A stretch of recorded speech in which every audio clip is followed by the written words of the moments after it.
The following contest is scheduled for one fall, with a 60-minute time limit. Making their way down the aisle, Carlos, Mark, Nick, and Remy, the Entrance Ramp Podcast.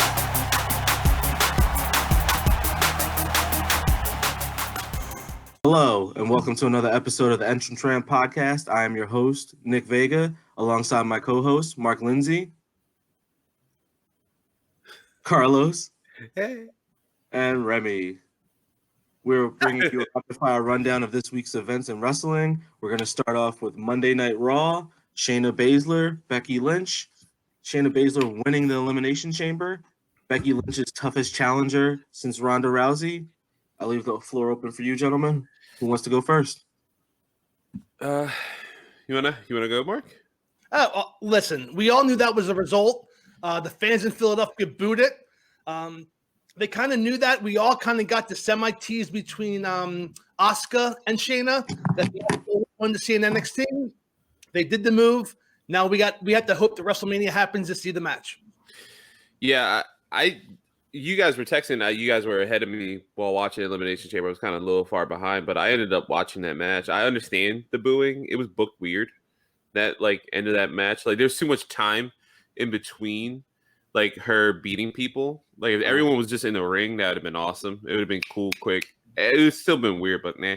But yeah, it was an inevitability. I like the booking. Let's see where it goes. I'm seeing Shayna going on top, maybe.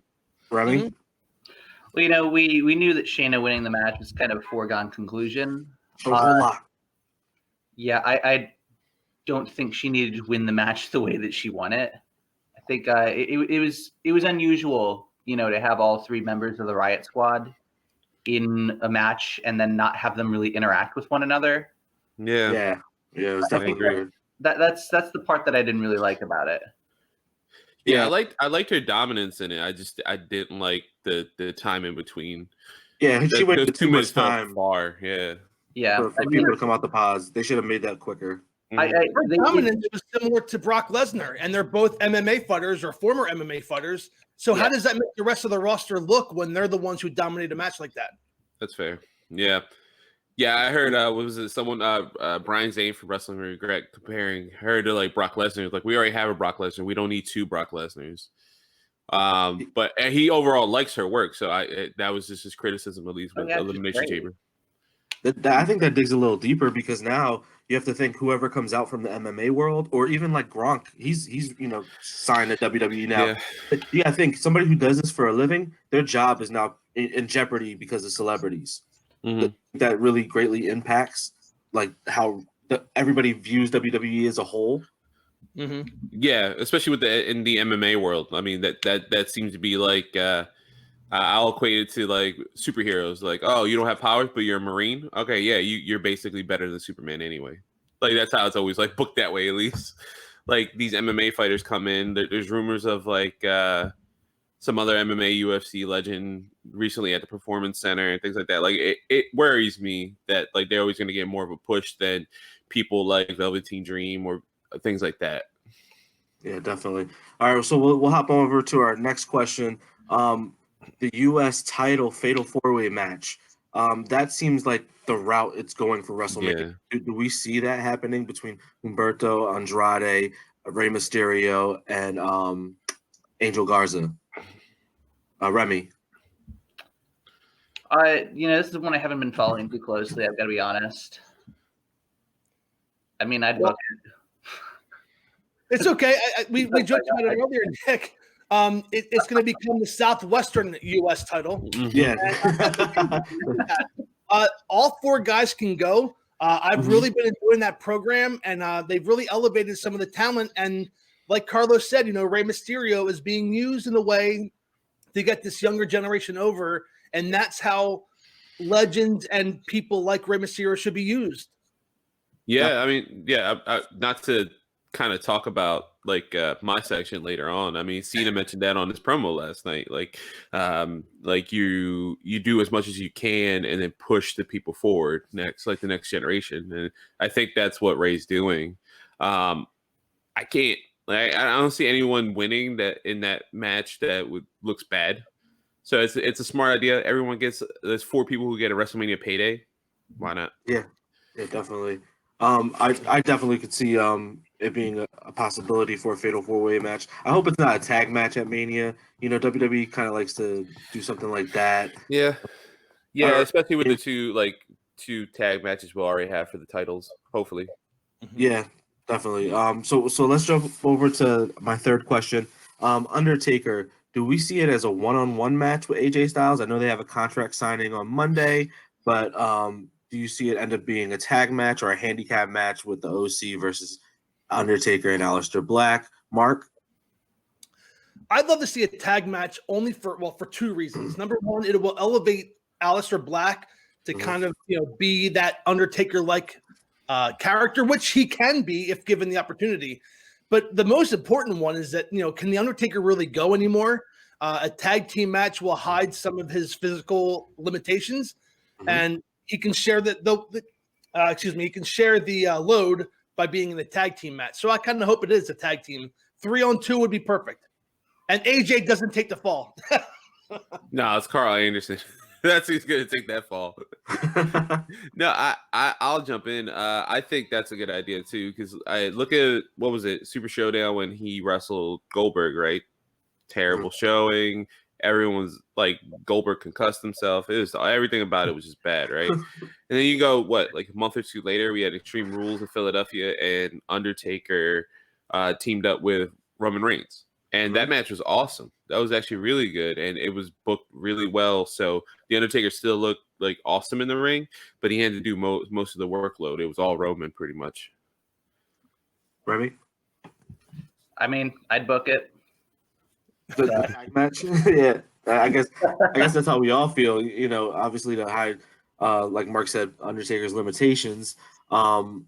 It just seems like the smarter choice, and then everybody can get a nice payday from Mania, and just tear down the house with Aleister Black and AJ Styles getting most of the interaction. Yeah. Tear down. I'm sorry, I'm going in and out blurry. In and out. Tear down the house. You mean the Performance Center? I love it. Let's do it. We're gonna get to that A later. raucous crowd of interns.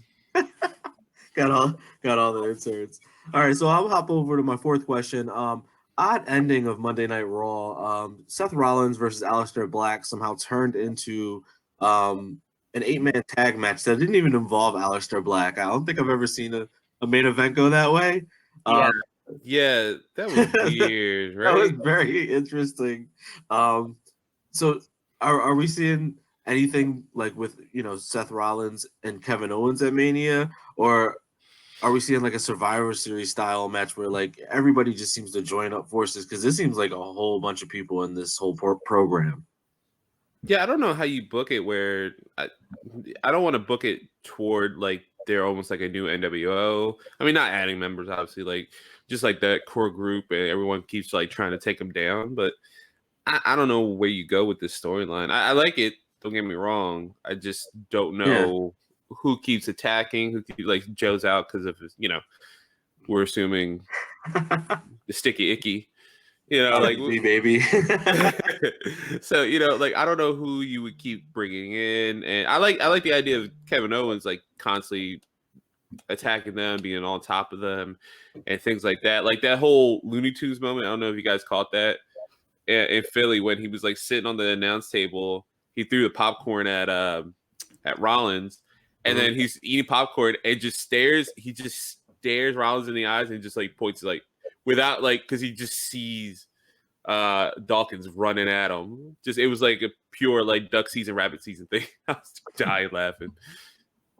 Mark? Well, I think wherever they go with this is going to dictate what happens for WrestleMania. If they have an empty arena show, then they might only want to do a multi-man match involving the rest of the Messiah's group. But I think we all want to see one-on-one Rollins and Owens.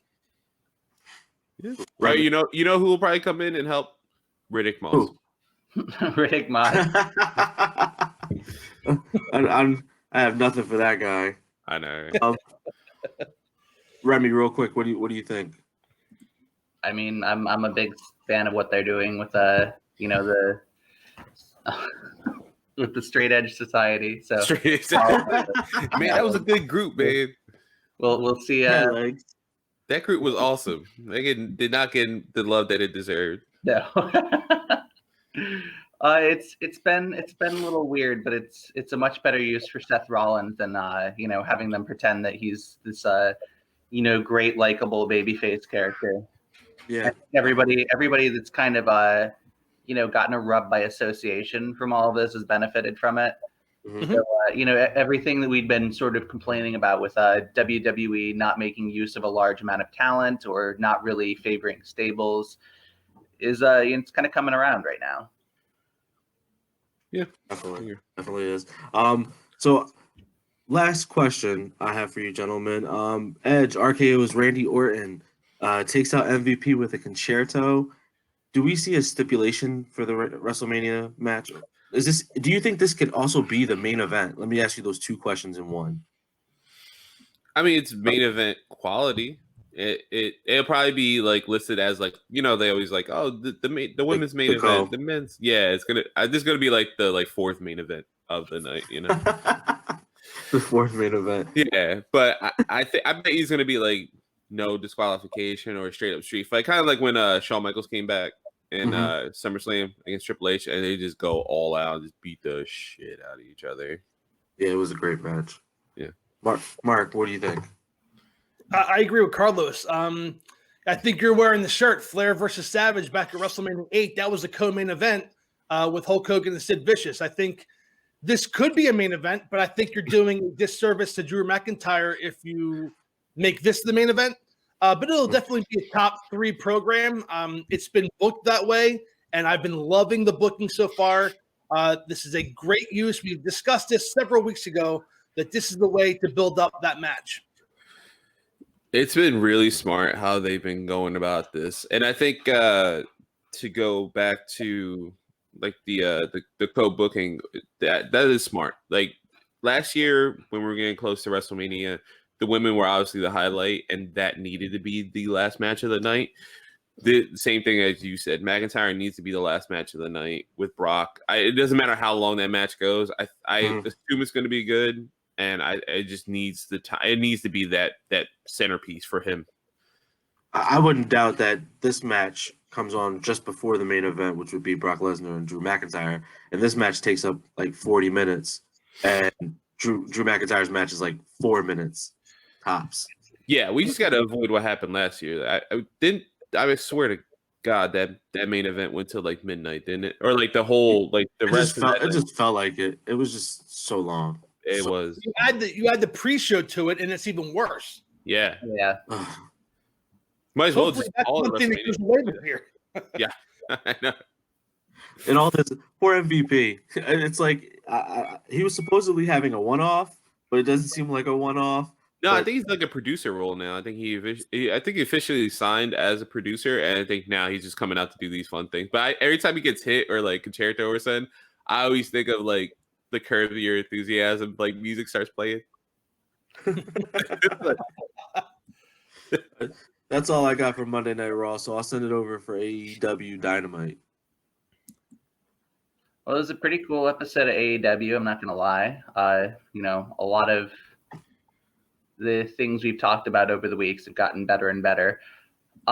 This is interesting because it wasn't off the bat who I was really expecting or who I really thought would have benefited the most from it. But it seems like Lance Archer is going to be Jake Roberts' client, at least at the moment, unless they're going for a swerve.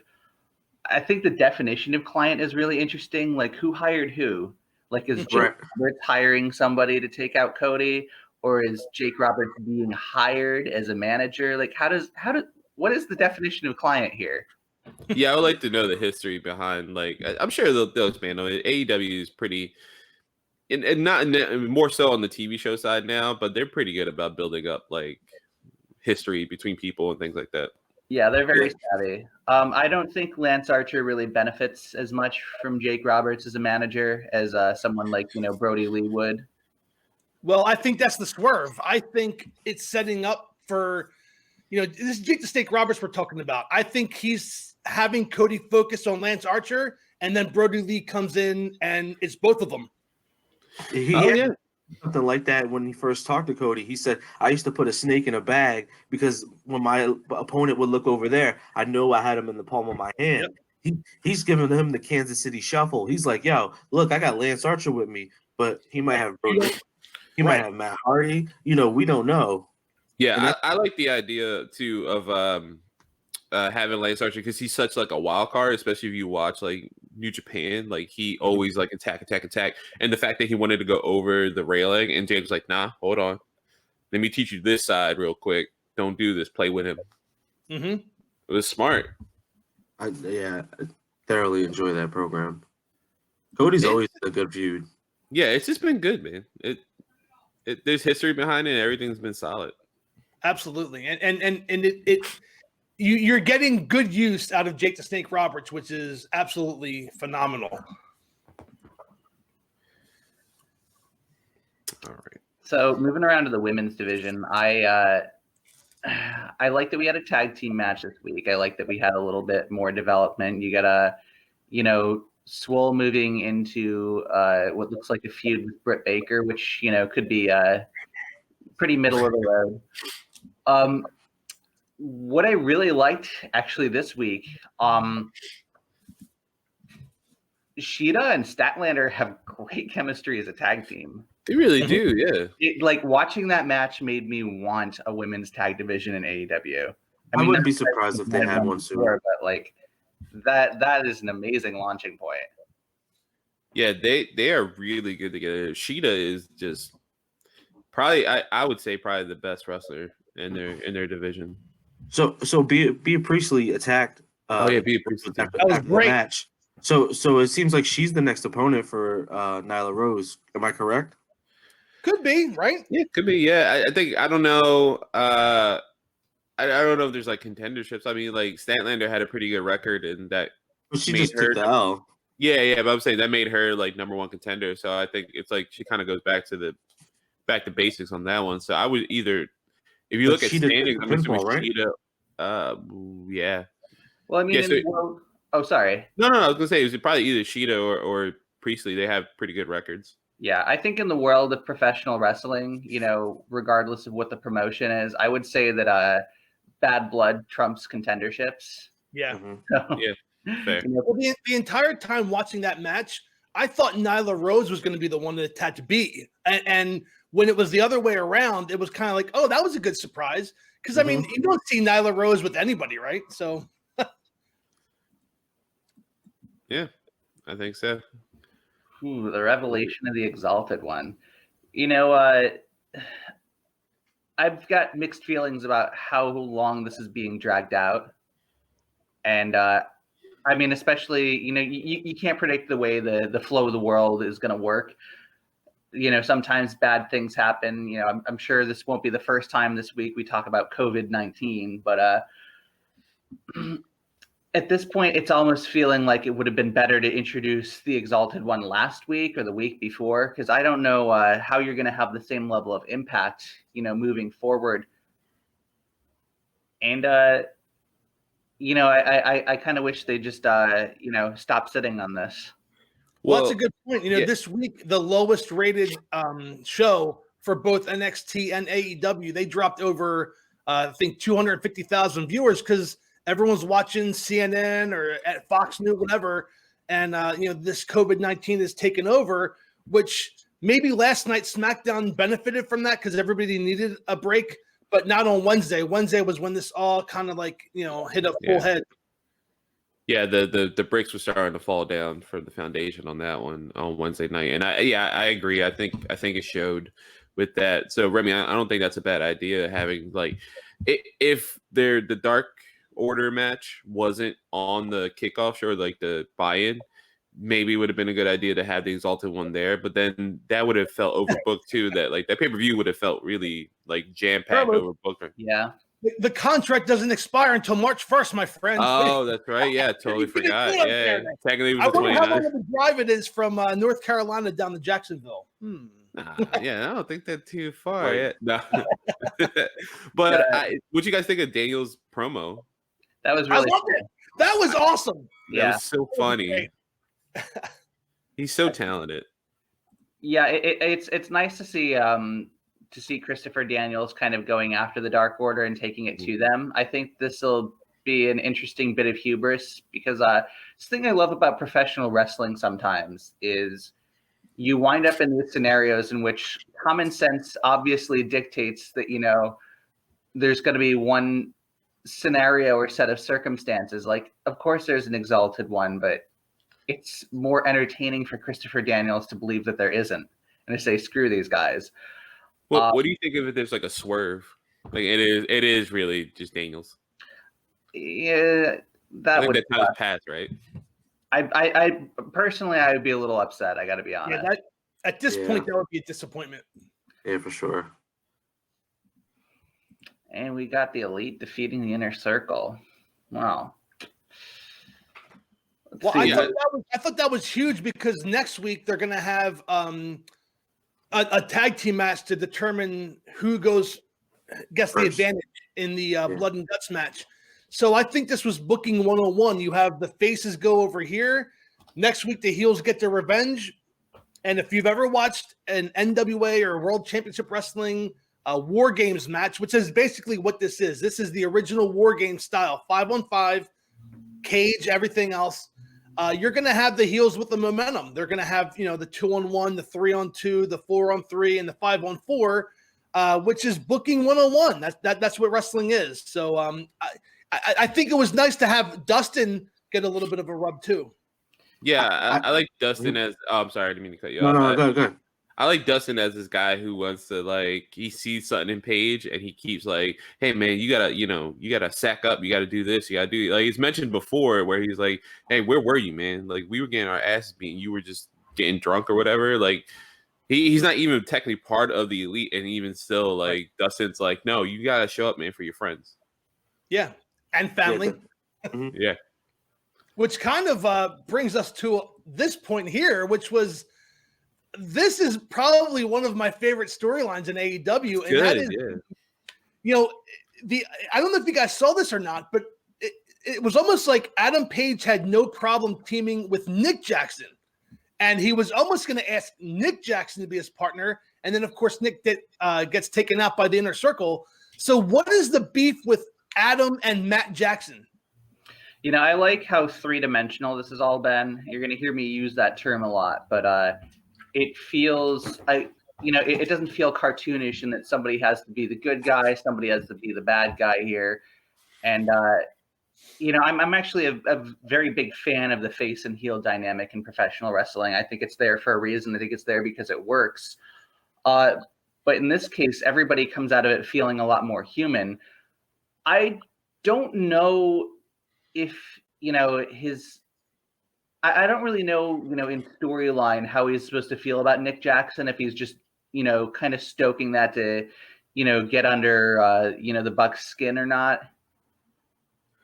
Yeah, I think I like the idea of because in that interview, weeks prior to Revolution, Jackson just Matt just laid into him. He was just sick and tired, but he's also the older brother to Nick. And so he's probably, is he the oldest member technically of the Elite? I think so, right? Yeah, probably. So he probably feels everyone's his younger brother, and he has to be kind of that a-hole, be like, hey man, you need to get your crap together. I'm sick and tired of this. You're making mom angry drinking, kind of that thing. I see that dynamic between them. He's like, I see everything in you and you're messing up, and I'm putting a lot of work into this, and you're not reciprocating.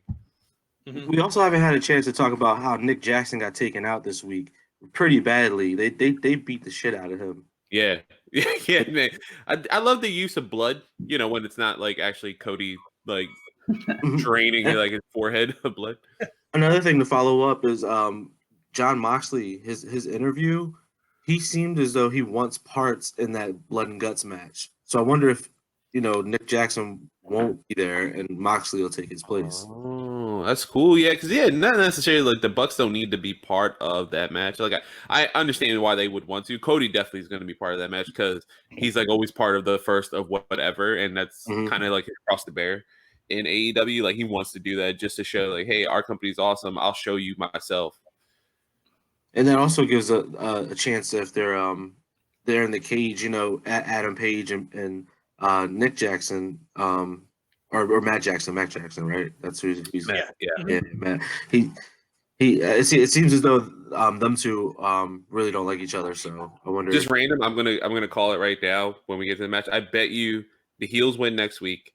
They get the advantage.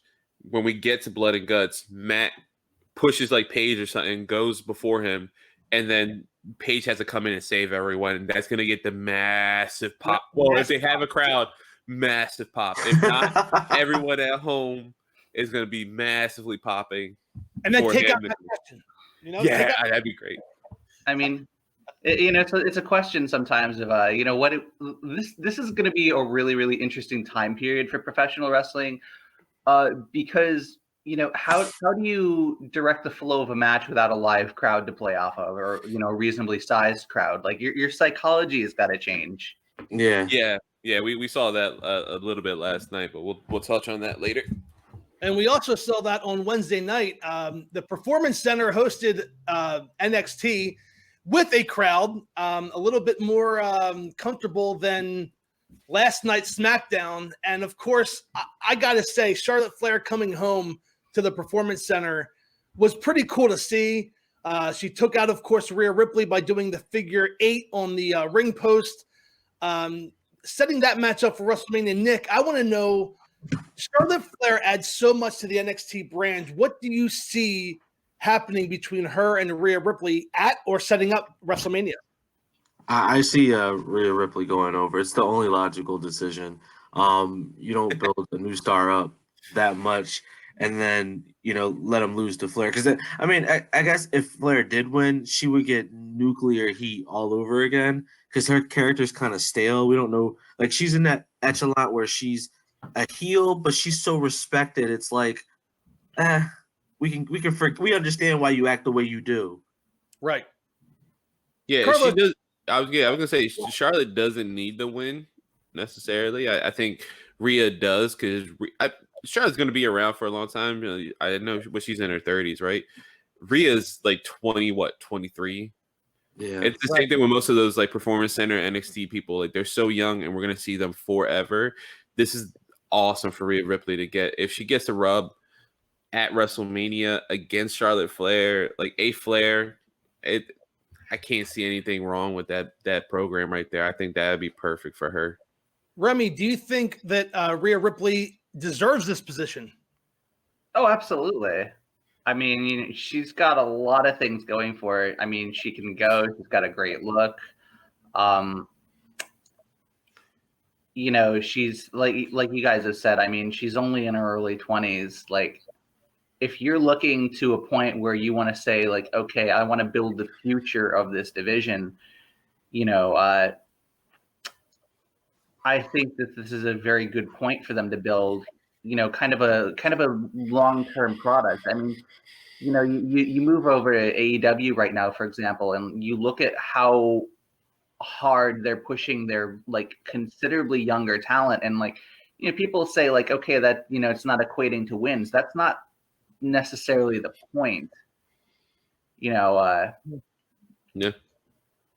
Well, moving over to the North American Championship, it looks like Keith Lee, Dominic Dijakovic, and Damian Priest are heading towards a triple threat match, which I think we all win with that one. Yeah. They're doing a great job of building up challengers to Keith Lee. And if you look at the evolution of the North American Championship, you had guys like Velveteen Dream, Roderick Strong, like these Adam Cole. You had these like quote unquote pure wrestlers. Now you have big men and tall, bigger statured men going into this title. And Nick, I just want to ask you, Damian Priest, is he the wild card here? Oh, definitely the wild card. I didn't see him until, last week entering this feud because it just seemed like they were going to keep going with Dijakovic and Lee. And I mean, I was cool with that, but adding Priest into it, it puts it in the back of your mind as a fan. Maybe they're just going to pull the trigger on him. And, Keith Lee's already a made man. He's made. And Dijakovic is pretty much a made man from his matches with Lee. So I wouldn't be surprised if they gave the rub to Damian Priest. Remy, what do you think? I don't think so. Sometimes you got you're great partners, but you just need to like squeeze in a unicorn, and like need a third dance partner, and that's all right. It's okay. I'm sorry, Carlos. I had a question for Carlos. If we follow what Nick said, and Priest kind of squeaks out a victory here, wins that title, does this continue more Keith Lee and Dijakovic classics? I mean, they would obviously have a beef with each other over that title no longer being there. Yeah, I think there's a renewed heat too between it, especially with Lee attacking Dijakovic at the end of the match when Dijakovic came out to save him. I think he's grabbing that title. Yeah, I know he wants the title starting to get to him, but yeah, I see that keep continuing on. I see Priest winning too in this sense, and showing a spotlight on him. My next topic is going to probably make you guys laugh because I kind of watched it and was like, what the hell is this? The Dark Order. I mean, somebody showed up on NXT to kidnap people, Raul Mendoza. I tell you what, NXT is one of my favorite programs to watch because the booking doesn't make me feel stupid. But every once in a while, you need an angle like this to kind of, remember that this is pro wrestling. I kind of thought this was a great angle that's going to elevate this guy, Raul. Carlos, what did you think about that? I like the idea. There was no build up to it, so that was shocking, and I think that's good. That's not necessarily bad in this sense. I think we're always used to seeing something and knowing it's coming and expecting something like that, but this was nowhere near. I mean, he had that great match with Kushida beforehand, and then just to get kidnapped by these two masked wrestlers. I wonder if it's. I don't even know. I can't even think or speculate where this is going to go. It makes it more interesting to see where we're going to go from this Wednesday again from the Performance Center. This time is going to be a little more strange, I guess, because there's no fans. So I don't know how that will play into it, but still, I want to more of this because Mendoza could go. He can really go, and it really showed against him and Kushida.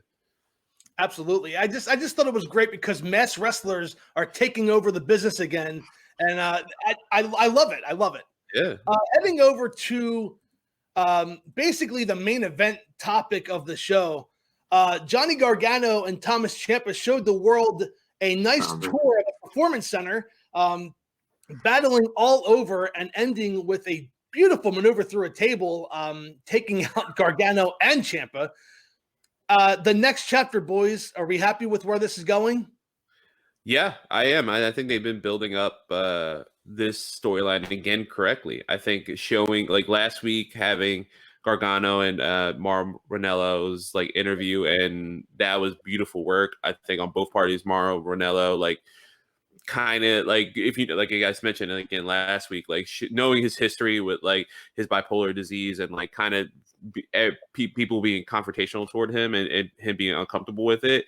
I think them two being friends and him that showed in that interview to be hey, it showed hey, I shake your hand. This is going to be fun, right? And they kind of went after that in that sense. But now that super physical confrontation between both of them, it felt like all those years of storyline were just being aired out in the Performance Center locker room.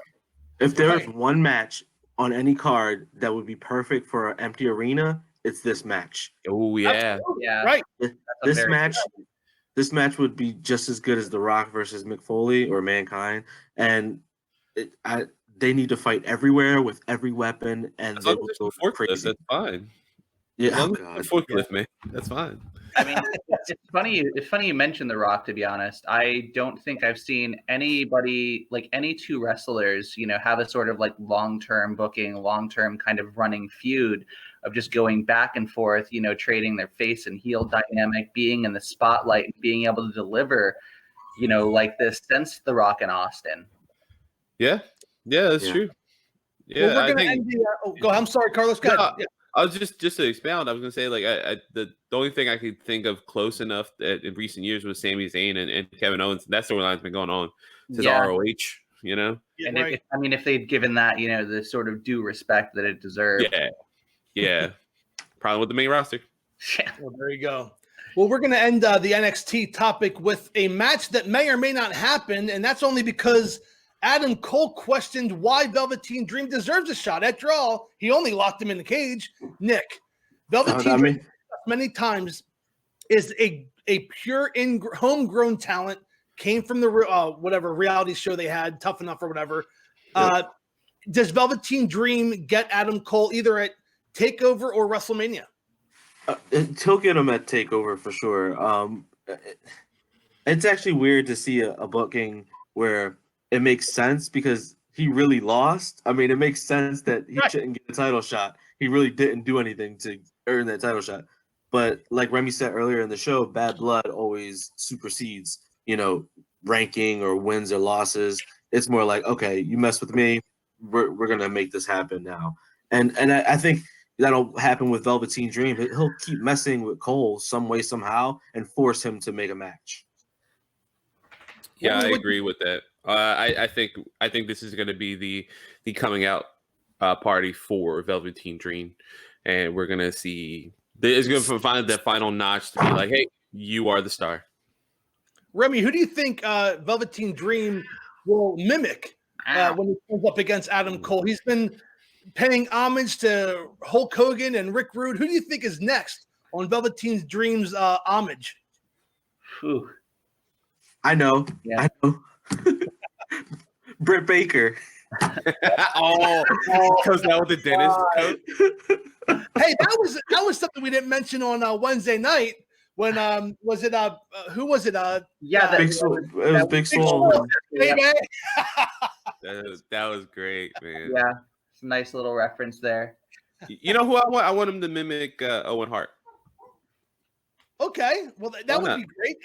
Or maybe Davey Boy Smith. He's going into the. I was about to say, Owen Hart would kind of be a dick move on WWE's part because he's not in the Hall of Fame. Like, well, that's true. Yeah. Oh, hey, but that's actually not toward the family though. It's his wife, right? Yeah, it's his wife, right? He's definitely black. Yeah. But I'm liking this Britt Baker idea. I've got to be I was trying to think of someone from Tampa, and I mean, she kind of from Florida, right? Yeah, they all live down there. Yeah, yeah. That wouldn't be that'd be hilarious if you came out all white, like just straight up, just singlet, just like a dentist uniform. It didn't even gotta be her face on the tights. He's gonna come out as Isaac Yankum. There we go. Carlos, take it over with SmackDown. Alrighty, guys. So we had SmackDown emanating from the Performance Center in Orlando, Florida. Again, as like NXT was, but this time no fans whatsoever, just essential staff, basically. I mean, barely a commentary team as well. We had Michael Cole and Triple H, which Triple H probably the highlight of the night. I mean, that dude went off. I don't know if anyone was paying attention to him. He mentioned his demotion. He's like, I'm the only person who gets demoted and has to work. Responsibility. Yeah, more responsibility somehow. Just kind of ribbing on Cole all night. I think it was pretty hilarious. I mentioned how like everyone hates Cole in commentary. He said that at the end. Yeah, he was like, I'm not good at my job at this job, but everybody thinks you're not good at your job either. That was great. That was great. But yeah, I mean, those I wanted to lump those two in together because Triple H was just so fun and during the middle section of the show, but opening and closing his really thoughtful and it felt like from the heart comments about how the world's a little crazy right now, but let's WWE do what they like to do best, which is put a smile on our faces. And I think that's true in many senses. For me, I mean, wrestling has always been, along with other forms of entertainment, like an outlet for me and my anxiety, my depression. They've been there when I've always needed it. So I thought that was very nice. And it felt really heartfelt to open and close the show that way. And so what are you guys' thoughts? Let's start with Remy. They had an empty arena. Like, what do you think? How these shows are going to look in the future? Well, first off, I mean, if only people at the top, the very, very, very top of this promotion cared about sending people home with smiles on their faces. Yeah, fair.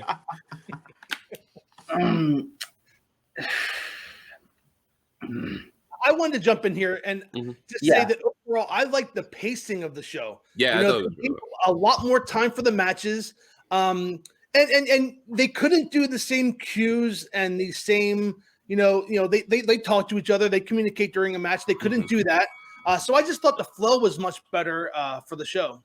It was very personal. Yeah. Like they weren't trying to put on a facade. They were just being them at their jobs. Yeah, I like that. I think the only weird thing from the night would have been like the opening match. And I only because I was thinking about Nikki Cross doing like the whole stomp to kind of get like the crowd going, but there's no crowd. I like Bayley and Sasha like playing. Where the crowd at? Like that was perfect heel stuff. Yeah, but that's Nikki Cross's character. She's a little loopy anyway. Yeah, she's a loopy. And Plates jumped on that, and it's like I don't know. She kind of like it was great. It really blended well together. Yeah. Alrighty, guys. So topic 2 for SmackDown. We're gonna go with Drew Gulak and Daniel Bryan. I am so excited about this. I was wondering. I didn't know where this was gonna go. I assumed they were gonna have kind of more matches, maybe like a best of 7 kind of thing. That this could still be in the card. Yeah. But I love the idea of Bryan seeking Gulak out and being like, "Hey, man, listen," and Gulak just kind of dismiss him, like, "All right, yeah, you beat me. I don't want to deal with this." But it looks like we're going with a tag team. I mean, what are your thoughts, Nick? Who is the tag team champion? Oh yeah, Miz and Morrison. Miz and Morrison. Who do they hate the most? Daniel Bryan. Perfect. Yeah, this is a perfect tag team. Well, yeah, because then you got Gulak who like high flies against. I'm sorry, not Gulak. Morrison who high flies, and Gulak who's like really ground and pound. That would be interesting dynamic to play off each other. Yeah, and obviously Miz and Bryan hate each other forever and ever. And then like this can always turn back into one-on-one matches when Gulak goes back to his heelish ways, but the rub will be there, and that's what the most important thing is. Yeah, Remy, what are your thoughts with this possible team up of Drew Gulak and Daniel Bryan? I mean, I love it. I really do. You look at even within the last year. I mean, a lot of people benefit from working with Bryan, whether it's against him or alongside him. I mean, you even have this. I don't know what to make of it, but you get Eric Rowan, for example. Getting significant TV time out of all this, and surely that's got to be from his partnership with Daniel Bryan recently. Drew Gulak has all the talent in the world. He's an incredible technical wrestler. I mean, it's very clear that Daniel Bryan has a lot of respect for him. I think as a unit, these guys can be really, really, really entertaining. I think they've already been really entertaining. So, I could see them getting a run with the tag team titles. I could see them, making the tag team division, on SmackDown matter for about maybe like a month or so. Yeah, I agree. And Mark, kind of playing off of this, what do you think they are probably the most technical tag team we've seen? Absolutely. And, I kind of thought that they were going to do a Gulak managing Bryan, which would have been great. Yeah. I'm even more of a fan of the tag team, and they will technically be the best technical tag team in professional wrestling if they go forward with this. Yeah, I almost wish there was a way they could like leave and just keep going to different promotions as that tag team. Like still be WWE, still get paid, but like, hey, we're gonna show up in New Japan and take on like I don't know Okada and Tanahashi or something like that. Gold. Yeah, dude, can you imagine? Yeah. All right, so next topic. During WWE Backstage, we have Ryan Satin with the Satin Sheet section. Breaking, I know, that's a terrible name. Breaking news that Gronk is rumored to be signing with WWE. Right now, he is a full-time analyst for the NFL on Fox, if I am correct. And now, we had confirmation last night that he's going to be on next week's episode of SmackDown. So he's, probably the most high profile NFL player to be in talks with WWE ever. I mean, we had Lawrence Taylor back in the day and things like that nature. And many WWE superstars have been former NFL players, but no one's been a Super Bowl champ the way Gronk has. And his body's healthy. So Mark, we'll start with you. Where do you think you see Gronk in WWE? Does he actually sign? Is he an analyst, wrestler? What do you think? Well, I think it's going to be a nice, what's the word when you have everything blend together? Meshing of Fox. I think if or when he signs, he'll be exclusive to SmackDown. So Fox can cross promote between SmackDown and the NFL. So I don't think he's going to be a full-time. You bring him in and you kind of have him do a part-time schedule, maybe have him wrestle 4 or 5 matches a year. And if you use him properly and you don't put him in main events, I think it'll be great. He obviously is friends with Mojo Rawley, so going tag team would help. It would cover his inexperience. Yeah, Hype Bros 2.0. Yeah, absolutely. So I'm all for it, man. I mean, this is what pro wrestling is, as long as he's used properly. Yeah. So Nick, your thoughts? I think it's obviously for entertainment. This is WWE. They entertain. It's in their name.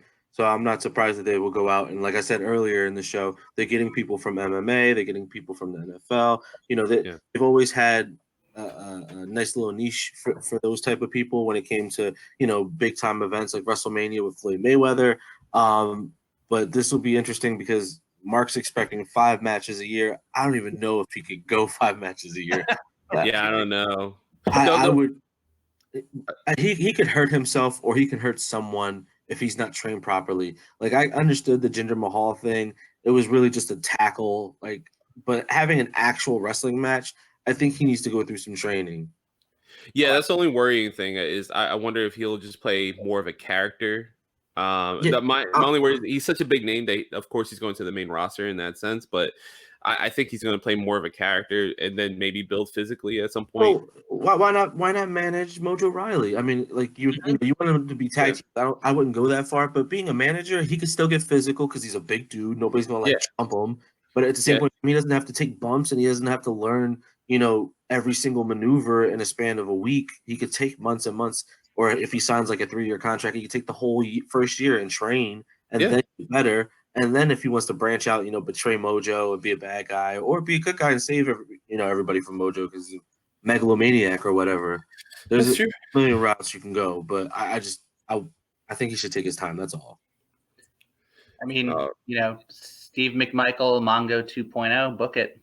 Yeah, Mongo. Yeah, it's not a bad idea, man. I mean, he was 4 Horsemen. Yeah, he was for some reason.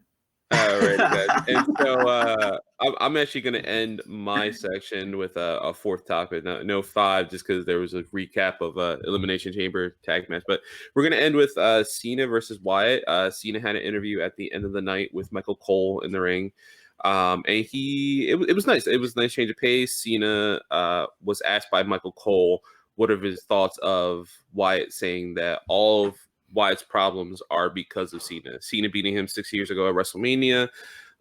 He feels created the Fiend. And then Cena had a very fiery promo that night. Just to recap, I mean, he did say, he felt that Wyatt got lazy. That's his problem. And that a lot of people in the industry have said that, oh, I didn't get by because Cena was there. Cena did this to me. Cena did that to me. And he just feels that those people are lazy and not, that's the reason they don't have careers. Renee Dupree, baby. I don't know. Who knows? Renee Dupree, Alex Riley. Who knows? I'm not sure. I'm not going to name names. Those are great examples too. And you might actually, no knock against the guy. You could add probably Ken Anderson to that list. Yeah, that's true. This is a really interesting bit of it's very smarky because obviously I don't think that he really thinks that Wyatt is lazy. So absolutely not. It's one of those things that's kind of digging into reality and the perception, I think, of how people feel about John Cena as a behind the scenes kind of guy. It was a nice touch. It's when Cena's motivated, when he's in the right place, he delivers great promos. Some of the best of all time. And these guys should do good should do good together, I think. Yeah, I think they would. I like the idea of Cena basically saying, like, I got to hit out on Wyatt. I'm going to take him out so the next generation can rise up because he's just blocking everyone. With Nick. Yeah, I like the fact that Cena's available now because now he can build this program up even further than he would if, the coronavirus, which we'll talk about in a moment, gives him the ability to just stay around the Performance Center. And we'll see him for the next couple of weeks. I wouldn't be surprised if he goes all the way to WrestleMania or whenever is what happens with WrestleMania. He continues to stick around because he can't really go anywhere. And we've seen them go in the ring at WrestleMania 30. We know they can go, and Wyatt's a little bit more experienced, and it'll be good. It's superhero versus supervillain. Yeah, exactly. I like the book. And then just to finish off the little point, Mark, what are your thoughts on Cena mentioning that that the WWE and us fans should invest more time in, like, let's say he mentioned McIntyre's, the Ciampas, the Velveteen Dreams, the Riddles of the future, not the person who's standing in the way. He's been bitching for 6 years. That was great use, and he brought up his own failures, and he mentioned how CM Punk walked out with the title at Money in the Bank. He mentioned his failures in the business, not just his triumphs. And when John Cena is used like that, if he was used like that the entire run, there would be no Cena sucks. He would have been viewed as a regular man instead of a Superman. But yeah, I love that. I mean, he's trying to elevate the current talent, and we can give him a lot of crap, but so is Brock Lesnar. Brock Lesnar is trying to get over the young. We saw that video Monday Night Raw a couple weeks ago, where McIntyre takes down Lesnar, and Lesnar's telling him to grab the belt and do it again. And that's that's what this the stars of the past need to do to elevate the stars of the future. Yeah, I mean, you guys have heard me say this before, and again, like it's funny for this to be a controversial opinion, but I think Lesnar is actually underrated. Like, right. Like, I mean, he sells better than people give him credit for. He picks his matches better than people give him credit for. He's much more entertaining than people give him credit for. I mean, if you've ever seen this guy just like laid back, natural in his element, you really appreciate the character that he's playing on TV a lot more, because that's not Brock Lesnar. Right. Absolutely. So for our closing thoughts, we're just going to spend a couple minutes talking, obviously, about the coronavirus, because it's very important on how it impacts pretty much everything on our planet, let alone the wrestling community. So, gentlemen, who wants to go first in talking about how we think this is going to impact WrestleMania? Do we think it's canceled, Carlos?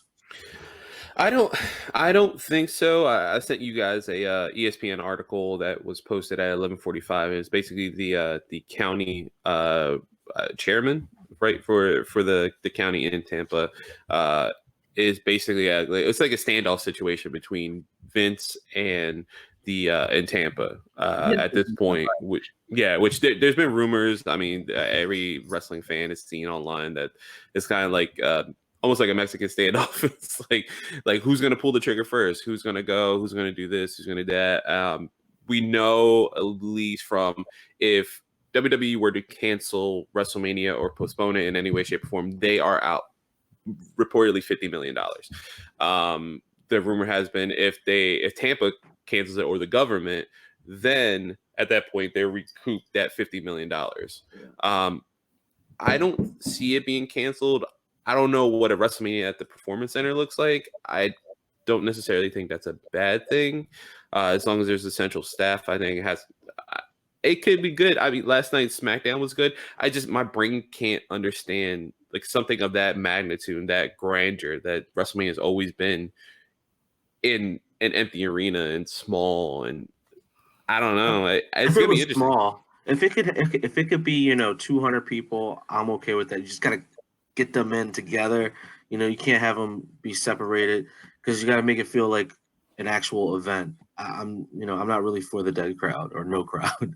Yeah. Remy, what do you think on this whole coronavirus and how it'll impact the wrestling community? Well, I personally would love to see WrestleMania still go on, selfishly, because everything else is shut down. And I think Vince McMahon has the means and the ways to do this. He has private jets. A lot of the wrestlers drive in their own buses or whatever they are. The RVs. RVs.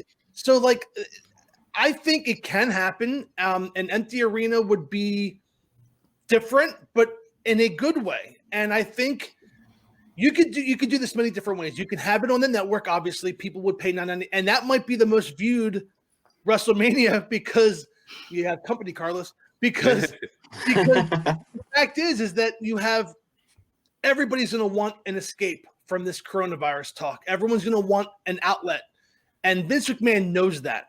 So I think they can do it one of two ways. Dave Scherer from PW Insider Elite made a great comment. He thought that give your Raw matches on USA in the empty arena. So you have Monday Night Raw be WrestleMania Part 1.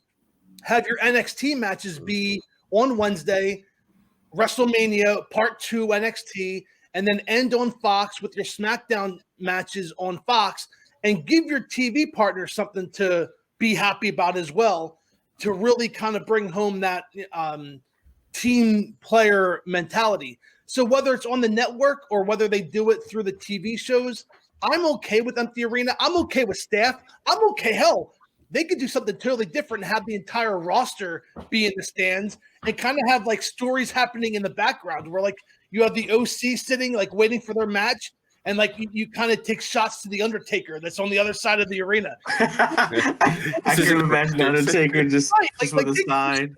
It's like WWE high school right there. Things. It'd be awesome. Well, yeah, and then that's a great booking idea, because if you think about it, if we're assuming McIntyre wins the WWE Championship at WrestleMania, can you imagine like the roster just flooding the ring, a la like Rhea Ripley when she won the Women's Championship in NXT, and just hoisting them up and all this stuff? Like that'd be great.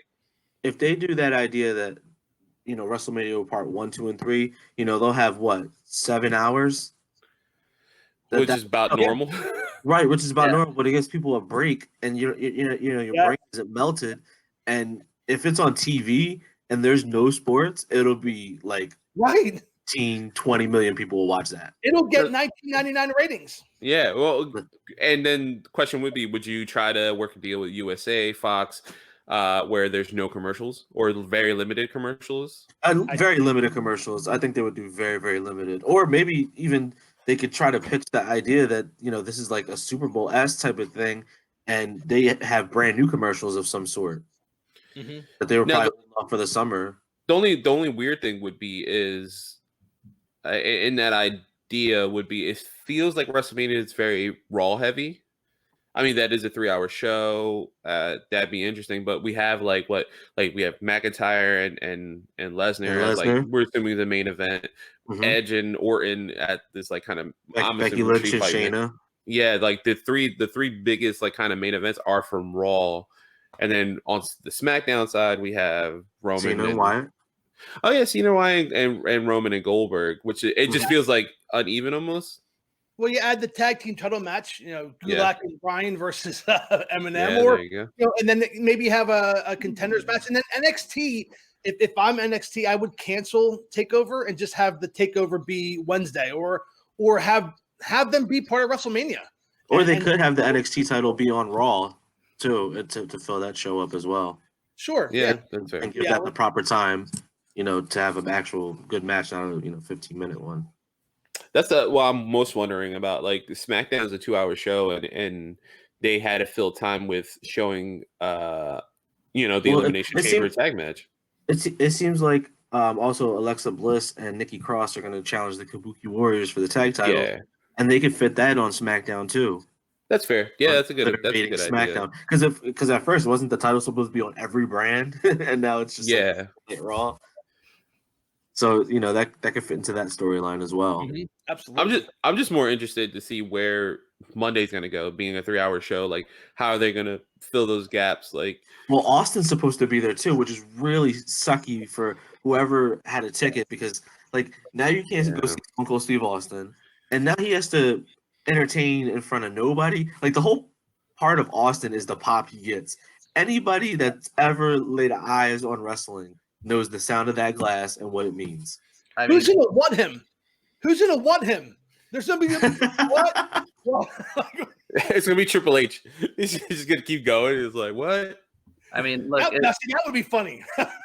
as much as we want to worry about like the optics of the live audiences, we all knew that dude with the green shirt is going to be there, like front and center in the crowd. Oh, the Brock Lesnar guy. There's going to be nobody else there except that guy. It was always that guy and the guy who had like the mechanic uniform on. I forget his name, but he would go around to every like Raw or SmackDown and be there. So it'll be him, that guy, and like somebody dressed as Scooby-Doo, and we are all set. That is like our WrestleMania. Yeah, there you go. That's all. Just let those guys in. I wanted to touch upon this real quick before we end the show. And that is that I think WWE will be fine with this. They have the money, they have the stockholder. What does this do for AEW? They've already obviously brought their next show to Jacksonville, their hometown. I would imagine that a company like TNT will be understanding. But what does AEW do going forward? I see them being fine. That like if they'll weather the storm and then get back on track. You know, I don't see this being a forever pandemic. Yeah, I mean, I don't think AEW's ticket sales are their big can't even believe it. I don't know the word I'm looking for is right now. Focal point? Well, yeah. I mean, they're right now the fact that they're winning the ratings war, every week against NXT is a big factor for them. But their tickets they're doing their gates are like 2,500 to like 12,000 at best. Like they're also being backed by one of the richest families. Yeah. At least in America. And their new deal includes TV rights, so they actually get paid now versus they get a revenue share.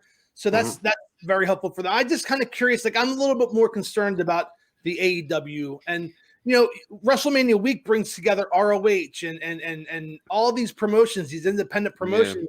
Yeah. That's going to screw them up with their money. So it's kind of it's sad for the business as a whole. What you mentioned about AEW is interesting too, because their crowds are hot a lot of the time, and that's a big part of the perception of the product. I don't think in terms of pure wrestling, AEW can always go toe to toe with the WWE style. I mean, that's probably going to be a controversial opinion, but one thing that WWE does well in a lot of its better matches is pacing and flow.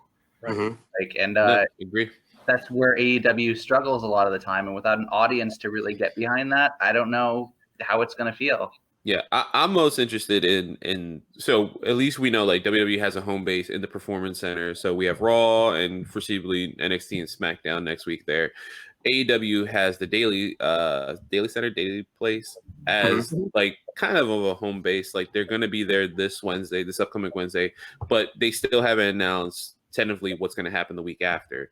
I don't know if that's in a sense just to see where this virus is and how the world is. I mean, we had this national emergency technically called last night for it.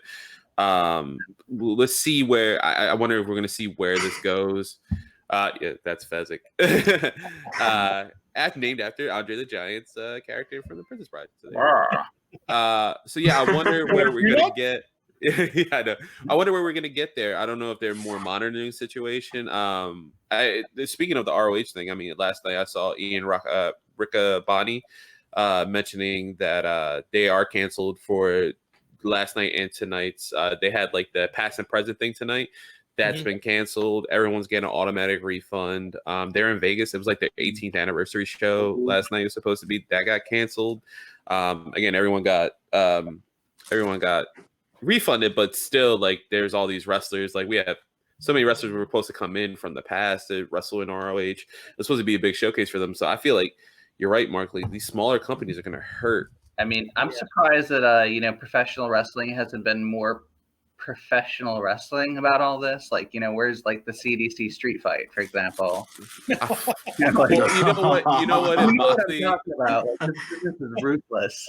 If Moxley was still in WWE, how much money would you bet that he would still be? That gimmick will get revived. He'd come out looking like Bane with the gas mask. Oh Dude, my God. let me check my balance, and I'll get back to you. Yeah, right. Well, guys, this is something that we've never seen in our life. I would say 9/11 is probably the closest to it, but that was more of a devastating. That was an event. This is just I don't know. It changes by the hour. This is crazy. I can tell you, our economics are not going to look the same after this. No, and very revealing. Like I said, if I'm WWE and I'm a fan, I am very selfish. I hope that the show goes on in this case. But I hope that next week we have something to talk about because, as of right now, Monday Night Raw is still on. So, guys, this was a fun show. For those of you that watch at home and said that they had a hard time watching a blank screen across the screen listening to us, now you got to see these 4 beautiful mugs. So I hope you're happy. For Carlos, Nick, and Remy, I am Mark Lindsay. We will see you hopefully next week on the entrance ramp. Goodbye, everybody. Bye.